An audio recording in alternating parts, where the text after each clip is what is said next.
na mambo machache sana ya kuongea jioni ya leo. La kwanza, nilimwaga Mheshimiwa Rais juzi kwamba nitakuwa nanyi jioni ya leo.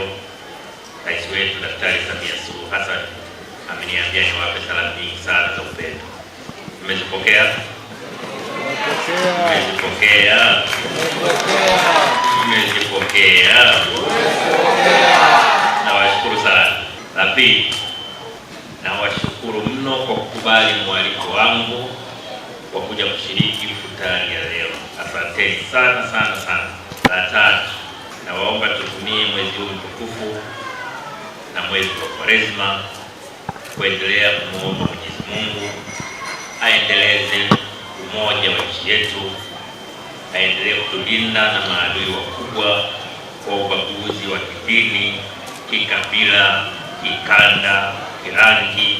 Watanzania wote tuendelee kuwa wamoja kama tulivyo, tuendelee kuwa na mshikamano, tuendelee kuwa na upendo.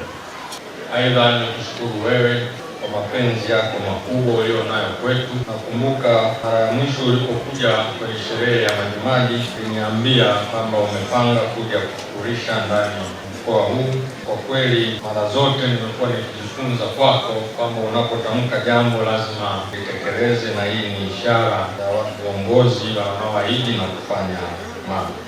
Kama rais, kama ulivyofahamishwa, futari hii uliyoiandaa imejumuisha wananchi kwa makundi kutoka katika wilaya zetu zote 5 za mkoa huu.